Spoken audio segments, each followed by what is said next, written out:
سبيل الدموع سبيل مريح كان هدايا صاحي كي تستريح وبث الدعاء. Sucikan hati. Jadi saya ini termasuk orang yang suka bertanya-tanya, Pak Dokter, ya, kenapa orang tidak minum teh manis, tidak makan kambing, tidak minum susu, kenapa gula darahnya tinggi, kena jantung koroner, tekanan darah tinggi, kenapa? Kata Pak Dokter, Ustadz, yang salah bukan kambing, yang salah bukan susu, yang salah bukan gula, terus faktor psikologis. Jadi bahasa dokter ini lembut, faktor psikologis. Kalau bahasa Ustadz Somad, busuk hati. Hari Sabtu, hari Ahad, pesta nikah. Balik dari pesta, berkunang-kunang pandangan. Yang salah siapa? Kambing. Telepon dokter puskesmas, datang ke rumah, bawa balon hitam. 180/150. Jangan jauh-jauh dari rumah, payah ngurus jenazah. Ada makan gulai kambing? Tak ada. Ada makan daging kambing? Tak ada. Ada makan soto kambing? Tak ada. Rupa bukan salah kambing. Apa salah? Nampak acara tadi gelang kawan besar, lantai besar, celaka 12. Rupanya gelang itu pun dari pasar bawah, imitasi pula. Apa yang menyebabkan ini naik kuman ini? Rupanya faktor psikologis. Tebarkan maaf, taburkan maaf, sucikan hati. Yauma la yanfa'u malun wala banun. Hari itu tak ada gunanya harta, tak ada gunanya anak. Illa man atallaha biqalbin salim. Kecuali orang yang datang menghadap Allah dengan hati yang bersih. Bersih. Makanya kalau sudah hati bersih, plong. Ustaz Somad tuh hatinya bersih. Alhamdulillah, sampai sekarang belum ditemukan detektor penyakit hati. Bayangkan kalau ibu bapak dokter yang hadir ini sudah menemukan alat scannernya dan dipasang di acara IID di pintu.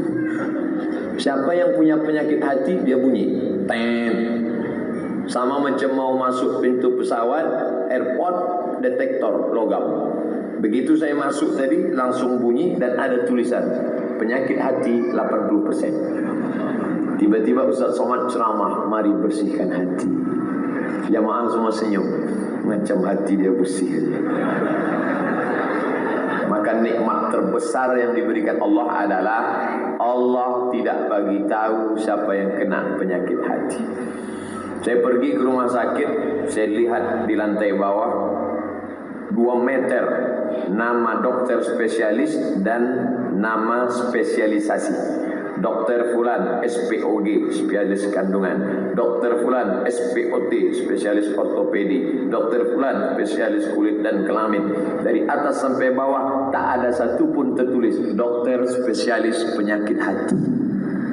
Hati yang batin, penyakit hati yang nampak, liver ada, penyakit hasad, penyakit dengki, penyakit iri, penyakit busuk hati, penyakit cinta dunia, penyakit takut mati. Semua bersarang di dalam hati.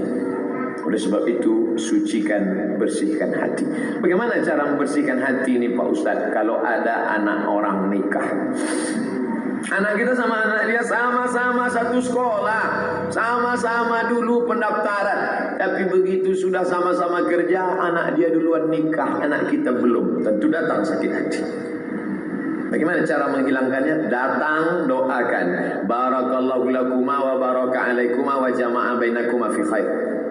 Tapi kalau orang hatinya sedang marah, doanya sama, bunyinya lain.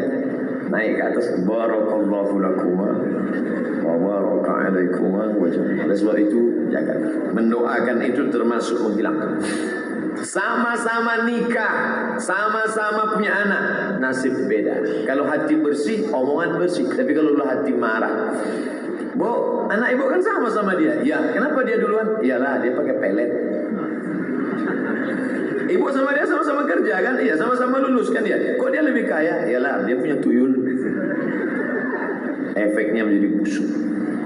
Saya yakin dan percaya IDI bisa duduk bersama hari ini, pastilah sudah menjalankan dua, taburkan maaf dan sucikan hati. Amin. Jadi bunyi aminnya tak yakin apa. Taburkan maaf sudah, sucikan hati insya Allah sudah. Tinggal yang ketiga, peduli sesama. Kalau sudah bisa memaafkan orang, suci hati bersih, barulah melangkah ketiga, peduli sesama. Ngomong-ngomong yang buat tema ini siapa? Cerdas sekali. Emang kalau dokter-dokter yang buat acara itu luar biasa, amazing. Kadang kalau saya acara tempat-tempat lain tuh judulnya itu-gitu. Dengan halal bihalal, marilah kita jalin silaturahim. Sejak zaman PKI sampai sekarang itu aja sih. Macam tak ada cerita lain. Tapi kalau bergabung sama orang-orang cerdas tuh, Masya Allah. Taburkan maaf, sucikan hati, peduli sesama. Tolong ambil foto ini, like and share. Supaya orang di dunia ini tahu, gini cara buat tema, begini cara buat baliho besar. Entah dari mana pula dapat mereka foto saya pakai sal merah. Yang saya khawatirkan, disangka orang taplak meja. Untung tak saya bawa. Bapak Ibu yang dimuliakan Allah, kenapa acara dokter perlu ada peduli sesama? Masalah peduli sesama ini, itu tidak lihat jabatan apanya. Itu di belakang Koki Sunda ada panti asuhan namanya Pajar Harapan. Nama ketuanya Pak Yazid. Pak Yazid, ya. Dalam pengalaman Pak Yazid mengelola panti asuhan, ya. Jenis-jenis manusia apa aja yang bersedekah? Macam-macam kata Pak Yazid. Pernah suatu kali kami diajak buka bersama Pak Ustaz. Satu bis anak yatim dibawa. Terus di mana? Lokalisasi. Sampai di dalam, nggak mungkin kami pulang, sudah sampai di lokasi. Apa kata WTS itu? Pak, tolong doanya panjang ya, dosa kami banyak. Artinya apa? Orang jahat sekalipun tetap ada naluri ingin berbagi dalam dirinya. Apalagi orang baik. Pak Yazid di antara semua profesi, tentara, polisi, ustaz, dokter, teknokrat, bisnismen, siapa yang paling banyak sumbangannya selama Bapak mendirikan panti Pajar Harapan? Apa kata Pak Yazid? Yang paling banyak sumbangan ke panti ini adalah polisi. Itu untuk menyenangkan hati Pak Kapolres. Ustaz Somad kalau ceramah depan polisi dia bilang polisi, pas depan dokter dia bilang dokter. Enggak, di depan dokter saya bilang polisi. Nanti pas depan polisi baru saya bilang dokter. Bapak Ibu yang dimuliakan Allah SWT. Artinya apa? Tidak lihat agama, yang namanya naluri berbagi. Ada seorang turis dari Amerika, non-muslim, ingin berjemur di Bali. Karena mereka putih. Maka saya bersyukur pada Allah dilahirkan tidak putih. Tak perlu berjemur, udah hitam. Dia mau berjemur di Pantai Kuta. Begitu dia keluar dari hotel, dia lihat ada perempuan ngantri panjang. Apa itu? Tempat bersalin. Melihat itu dia tidak jadi berjemur, dia pulang ke Hawaii, dijualnya rumah mewah banglonya, lalu dia bangunkan rumah bersalin gratis di Bali, free.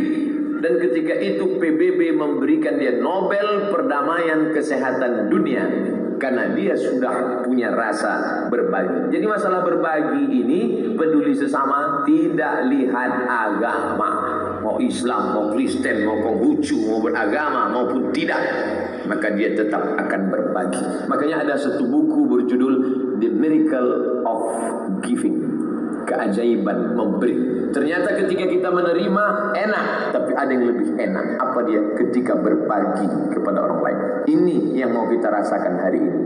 Taburkan maaf, sucikan hati, peduli sesama. Saya yakin dan percaya 100%, kepedulian dokter jauh lebih besar daripada profesi yang lain. Kenapa? Karena setiap anak-anak saya tanya, kau mau jadi apa? Pasti dia jawab mau jadi Belum pernah saya jumpa anak-anak, kau mau jadi apa? Jadi ustaz. Belum pernah. Baru belakangan inilah setelah ada beberapa ustaz yang viral di internet. يا ساعة الفضاء الرحيب الفسيح تنحى يا حزن واهجر فؤادا توكل بجد بعزم فصيح فإني علمت بأنك نجوى ولبس خبير